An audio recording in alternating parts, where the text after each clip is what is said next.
and welcome to The Word Now. I've been away for a few days and I'm back with you now, so I'm glad to be here. We're going to continue on our theme of eschatology, the escape, and the end times theology. This will be session 39, so if I confuse you with some of the other numbering, forgive me. This is session 39. We'll call it End Times Signs Part 1, okay? End Times Signs Part 1.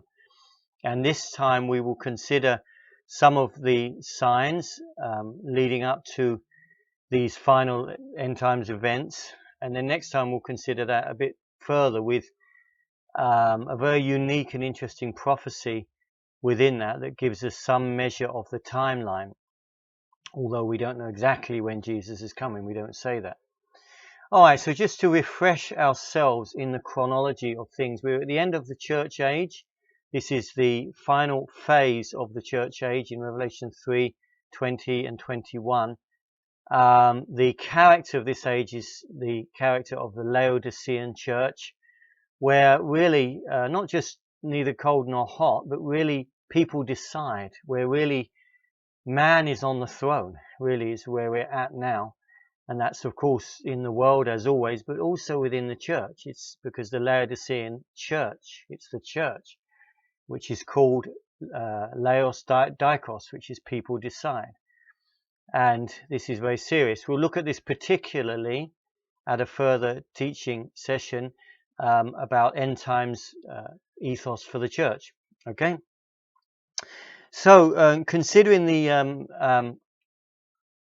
end times signs, the Bible describes that God very often accompanies major events in his plan with signs. He gave many signs to Israel, many signs to the people looking at Israel, fire by day, a cloud by day and fire by night, and all these things, the opening of the Red Sea, and all these signs that were given to show the world that Israel was God's instrument and the sign of Jesus Christ. Behold, a sign shall be given unto you, a virgin shall be with child, in Isaiah 7. So these end time signs are also signs given to show God's change. Of course, we had the signs of the apostles in 2 Corinthians 12:12, who were the foundation of the church, and their unique message in church history. The gospel was being brought forth, their unique timing in church history.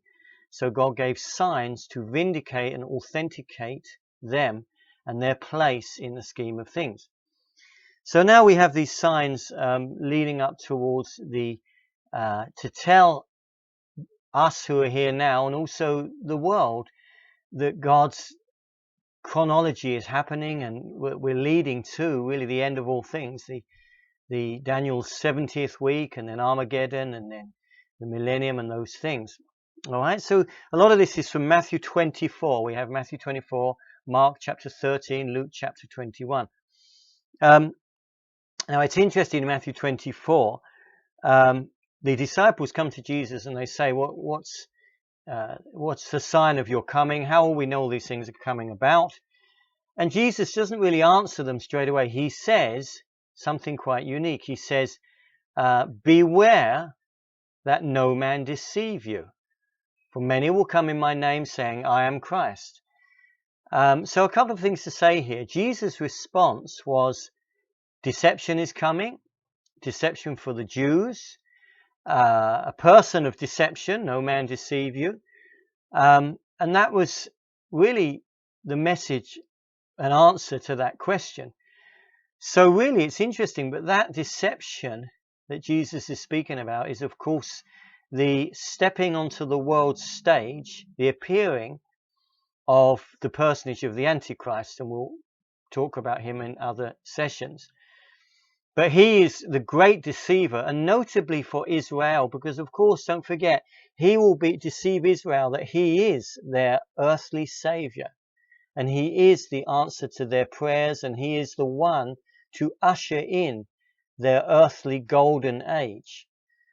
And when it says many shall say they're Christ, the Jews will say he is Messiah. He is the one sent from God to be the helper and the deliverer of the Jews. So it's interesting that Jesus answers that question before he goes into the specific signs of this time.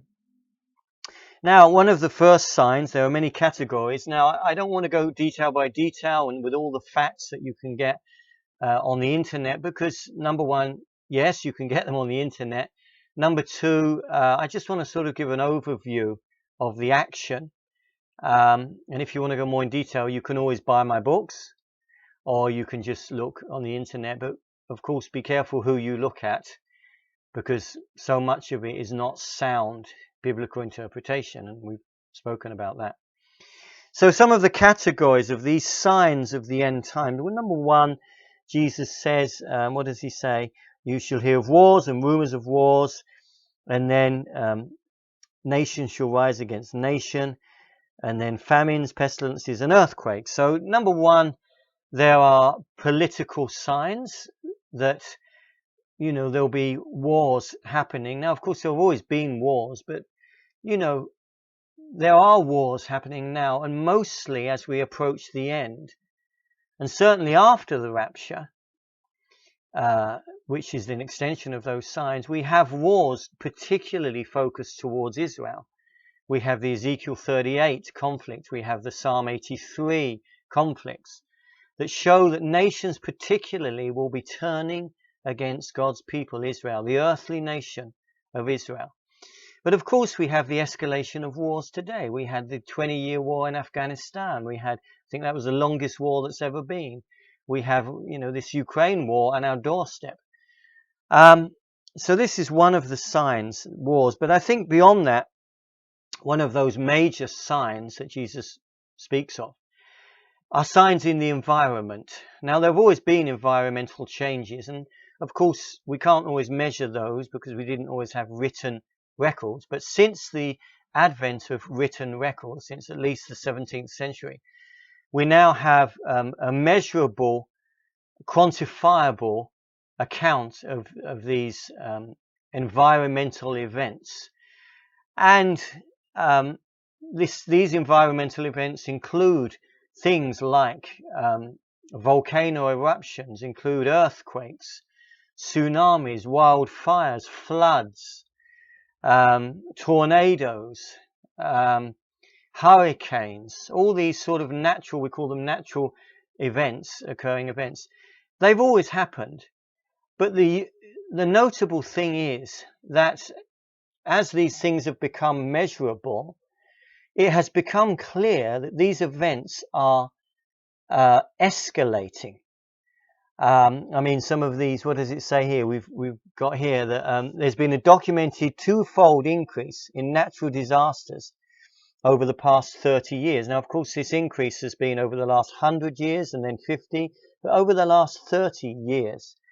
In America in 2010, a record was set for the number of federal disaster declarations given. That's 2010. In 2011, the number was broken again. And then in, what does it go on to here? In 2012, an estimated 32.4 million people worldwide were displaced through natural disasters. There was a record earthquake in New Zealand, 2016. We had a millennium's worth, that's 1,000 years worth of earthquakes in 2 years, in 2014 and 15. And big earthquakes have doubled in 2014 and compared to years since 1979. Of course, it gets worse now. We're now in 2020 and it's getting worse. But the point is, the Bible paints this picture of these natural signs. It says the picture is of a woman in childbirth. Now, when a woman gives birth to a child, it doesn't suddenly happen. And in fact, that labor may be many hours, and it starts with the birth pains and the contractions, which get nearer and nearer and greater in intensity until the time of the birth.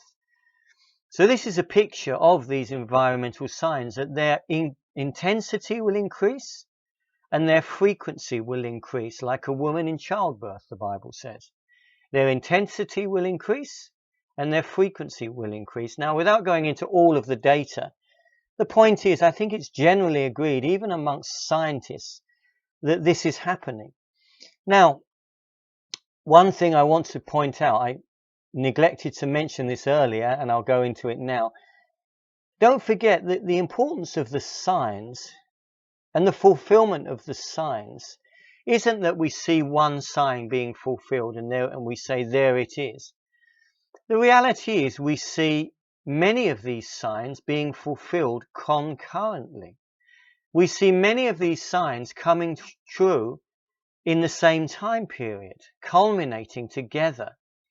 And it's the culmination of these signs happening together that leads us to say that our time is short, that we are certainly entering the last phase of the end times, and we're approaching the next event, certainly the next event for the church, which is the rapture. That's the next physical event for the church, the rapture. All right, so we have the environmental changes that have been seen over this last period, and we all agree that they've increased in intensity and in frequency. We have those political signs where groups will begin more and more to be at war and also to turn against Israel. We see signs in society where men's behavior and men's conduct and men's attitudes will change. One of those signs is notably that belief in God will diminish. Jesus said in, I think, Luke 18:8, when I come, will I find faith towards me, towards God. That biblical faith will diminish. But secondly, another sign, and we'll talk about this more in the other teaching, is that those that hold on to true biblical faith and have convictions from the Bible and the Jeremiah 6:16, the ancient landmarks, they will be thrust aside and rejected even within Christianity. They will be called too radical, intolerant, and the world will call them hateful.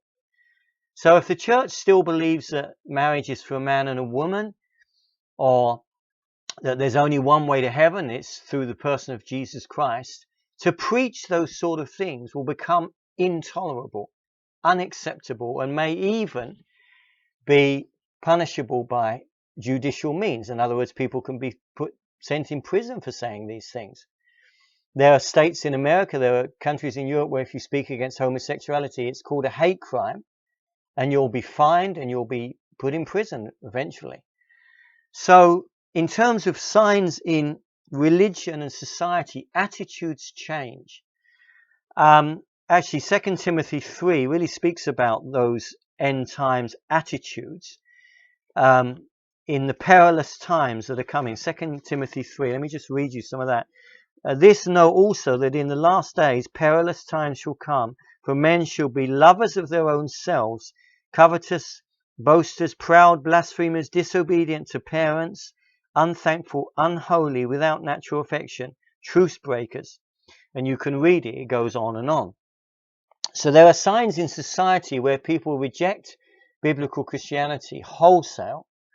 And if you look at the West, biblical Christianity is wholly unacceptable in countries such as England, Germany, Scandinavia as the worst, Finland, Norway, Sweden, Iceland, Denmark. These are the worst. Now, I'm not talking about Christendom and a man's religion with a little bit of behavior orientation. I'm talking about biblical Christianity, which has convictions and standards from the Bible. This is rejected. This is rejected in society, even now.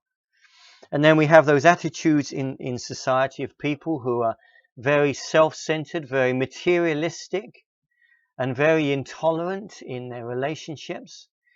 We have signs in technology.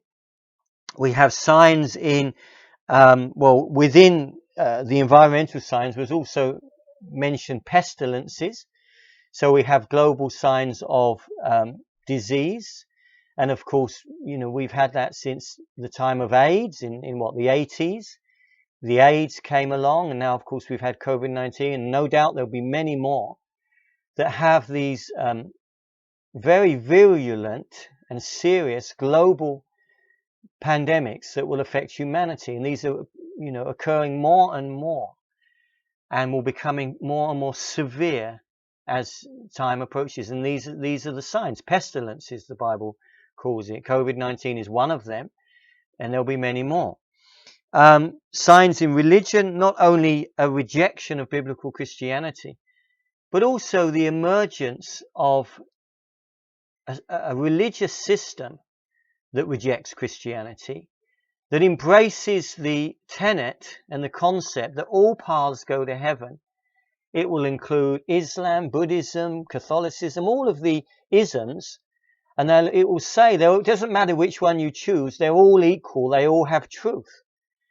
And this will culminate in this system, which will become the great whore of Revelation 18, and maybe it's beginning to be formed in the ecumenical system that the Catholic religion is wholesale pushing even now. The Catholics say that Muslims go to heaven.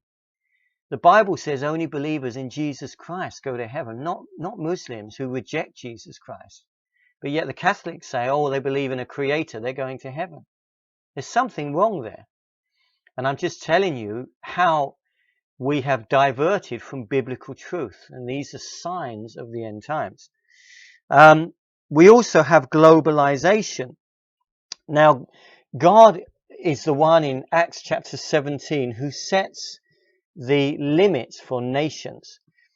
And since the time of Nimrod in Genesis 11, Nimrod said, I want to create my own nation. I want to create a global entity to express my rebellion against God.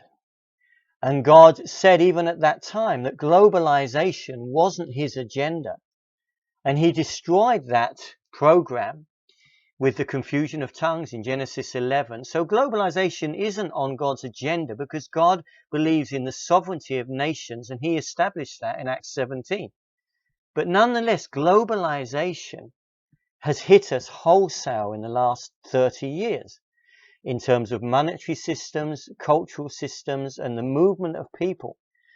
But the point is, this is one great sign, because all this is the beginning of the establishment of this final end times entity. We can call it a global empire that will be the platform of the Antichrist. So it's even now, through globalization, through such entities as the European Union, beginning to be formed and established so that the Antichrist is able to exert his authority using that system over the peoples of the earth and ultimately over the Middle East. So even globalization, which has only really extended within these last 30 years in an unprecedented way, is one of those end times signs. With a global agenda to fight disease, a global agenda against terrorism, all of it opens the door for one entity and one authority, which will no doubt be that kingdom, which we see in Daniel chapter 2. We call it the fourth kingdom, and I'll go into that another time. So we have globalization is one of these times, one of these signs. We have, those other signs. Let me just give you a quick summary of those signs, just to be a little bit more thorough. So we'll have war on a large scale, Matthew 24. We'll have famine. We'll have great earthquakes, pestilences or epidemics known as terrible diseases, Luke 21:11. We'll have increases in crime, Matthew 24:12. Ruining of the earth by mankind. The deterioration of people's attitudes, which we've seen in 2 Timothy 3. Breakdown of the family and of the family unit.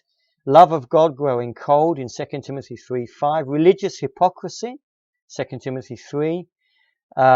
And then, of course, a mocking of the fact of Christ's second coming, 2 Peter 3:3 and 4. So these are some of those general signs, and we see them all happening together in the environment, in politics, in society, in religion. But all those, in some ways, are a little bit relative. And even though they do point a picture that the time is near, The ultimate sign of the nearness of the time leading up to the rapture and leading up to the Great Tribulation and the parousia of Christ, the ultimate sign is yet to come. Or it's happened, but I've yet to speak about it. And it's the sign of the fig tree. And this is the ultimate sign that tells us on God's chronology that we are very near these end times events. All right, so we'll talk again about that in session 40, which will be End Time Signs Part 2. I haven't gone into great detail. I didn't want to bore you with that. You can find that out in my books and other places. But I've just given you an overview of some of the things we see around us that tell us that our time is near. All right, so I need to finish now. I'm over time again. So I just want to say again, wherever you are on this blue planet, if it's beautiful sunshine, if it's the dark of night, if it's the daytime and you're at work, if it's the morning time going to the paddy field or whatever, may I wish you Godspeed. May the Lord be with you and lead you in a deeper relationship with Him. This is Pastor Mark Goody, closing session number 39. Thank you.